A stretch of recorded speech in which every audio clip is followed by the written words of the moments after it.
नमस्कार, मैं हूं ज्योति सिंह और आज बोलने से बदलेगा में सिफारिश की माननीय खिड़की की बात हम करेंगे। क्या है ये खिड़की और यहां से कैसे काम होता है। उज्जैन से सांसद अनिल फिरोजिया, जिन्होंने अपने घर पर एक पर्चा लगा दिया है, कृपया ट्रांसफर के लिए संपर्क ना करें, कृपया शस्त्र लाइसेंस के लिए संपर्क ना करें। आखिर एक सांसद को ऐसे पर्चे क्यों लगाने पड़े।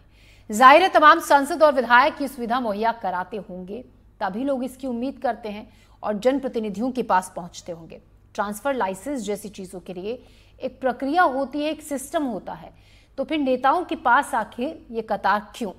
क्या ये सब एक स्वीकार्य करप्शन नहीं है। पोस्टिंग ट्रांसफर को लेकर अक्सर कई सवाल उठते हैं, कई बार इसमें भारी करप्शन के आरोप भी लगते हैं। ग्राफिक्स के जरिए हम आपको दिखा भी रहे हैं, कभी कभी पैसे लेकर तो कभी सिफारिश की शक्ल में हम करप्शन की सी परंपरागत, स्वीकार्य और स्थायी हो चुकी व्यवस्था की तह में जाएंगे। आप भी इस पर हमें कॉल कर सकते हैं, अपनी राय हमसे साझा कर सकते हैं। फोन नंबर है हमारा 8178999182।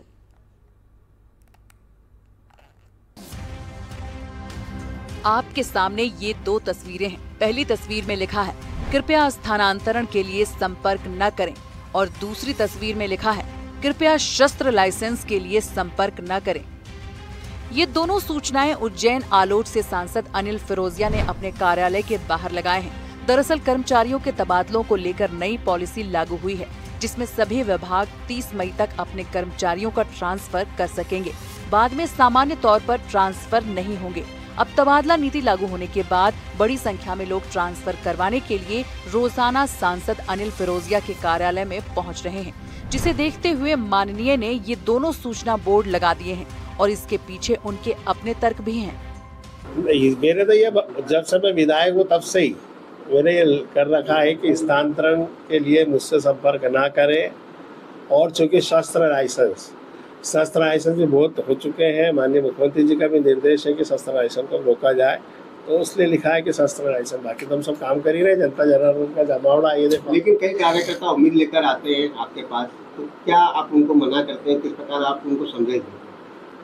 भाई ये सांसद का काम थोड़ी है स्थानांतरण, और ये काम मेरे से विकास कार्य करवा लो। स्थानांतरण के लिए विधायक इनकी अनुशंसा लगे वो ठीक है, उनके कार्य क्षेत्र में मैं हस्तक्षेप क्यों करूं।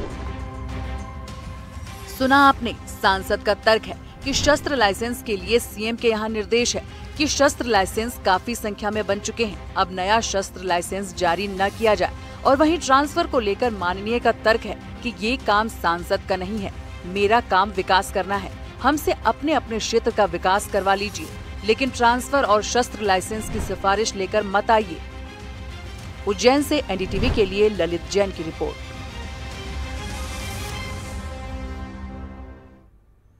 और इसी पर बात करने के लिए हमारे साथ खास मेहमान जुड़ गए हैं। कुणाल चौधरी हमारे साथ हैं, पूर्व विधायक हैं काला पीपल से, और कुछ और मेहमान भी हमारे साथ जुड़ेंगे। पहले हम कुणाल जी, आपका स्वागत है और हमसे जुड़ने के लिए शुक्रिया। कुणाल, यहाँ पर सीधे सीधे सवाल है, आप देख भी रहे होंगे रिपोर्ट की किस तरीके से ये एक पर्चा टाकना पड़ा कि यहाँ पर संपर्क ना करें ट्रांसफर के लिए और शस्त्र लाइसेंस के लिए, ये काम उनका नहीं है। क्यों आखिर ऐसी नौबत आई कि एक सांसद को ऐसा पर्चा लगाना पड़ा, ये बोर्ड टांकना पड़ा। लोग क्यों वहां पर पहुंचते हैं, तभी उस जगह का रुख करते हैं जब वहां से इस तरीके की कोई काम, वहां से इस तरीके की कोई खिड़की होकर, रास्ता होकर गुजरता है, काम ऐसे हुए हों, तभी उधर का रुख किया जाता है। इन बेपनाह अंधेरों को सुबह कैसे कहूं, मैं इन अंधेरों का अंधा तमाशबीन नहीं।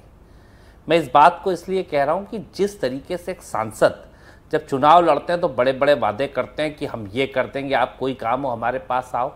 आज ये बता दें, अगर ये इन्होंने एक तो ये लगा रखा है कि यहाँ पे कोई भी भैया ट्रांसफर पोस्टिंग के लिए नहीं आए, कोई भी लाइसेंस के लिए नहीं आए, तो ये बता दो कौन ऐसे दादा दयालु है जिसके लिए जनता अपने काम के लिए जाए।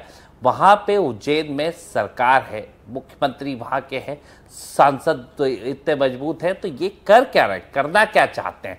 क्या सिर्फ ट्रांसफर और पोस्टिंग के लिए दलालों को जाने की इजाजत है कि वो दलाल जाएंगे और दलाली करा के रहेंगे। कोई जनता परेशान है, कोई का बच्चा परेशान है। किस परिस्थिति, जब मैं विधायक था रोज आते थे ट्रांसफरों के काम और रोज लोगों के हमने करे भी सही।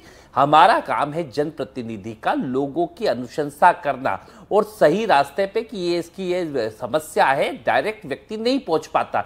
गणतंत्र में गण को चुना क्यों जाता है? गणतंत्र में जनता अपने गण को इसलिए चुनती है कि जब उनके पास कोई समस्या है, कोई चुनौती आए, कोई उनके परिवार का समस्या में ग्रसित हो, तो उसके पास पहुंच के वो अपनी बात को रखे और उसके माध्यम से सॉल्व कराने का काम करे।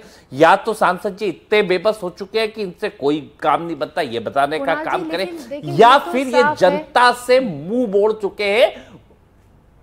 जी कुणाल जी, लेकिन ये तो साफ है कि सांसद का ये काम नहीं है, प्रभारी मंत्री का ये काम होता है। वहां पर लोगों की भीड़ क्यों लगती है? क्योंकि देखिए ये सभी को पता है कि कई बार होता है और बहुत बार ये होता है कि ले देकर ट्रांसफर जैसी चीज को, प्रक्रिया को रोका जा सकता है, बदलवाया जा सकता है, इससे इनकार नहीं किया जा सकता है। जब आप देख ही रहे कि ले दे के ही हो रहा है, जब आपने भी इस बात को एडमिट किया कि इसको, तो यही काम हो रहा है मध्य प्रदेश के अंदर। रोज इतना बड़ा ट्रांसफर उद्योग चल रहा है, जनता अपने सांसद के पास नहीं जाए तो किसके पास जाए? क्या सिर्फ लेने देने वाले का ही काम होगा मध्य प्रदेश के अंदर? ये स्पष्ट इस मध्य प्रदेश के अंदर की हालात है। प्रभारी मंत्री होता है दूसरे जिले का, आप प्रभारी मंत्री एक दिन आया, अगर 1000 ट्रांसफर है तो 1000 लोग उससे मिल पाएंगे प्रभारी मंत्री से? प्रभारी मंत्री को कौन बताएगा कौन जिराइन है, किसकी क्या समस्या है, किसकी क्या?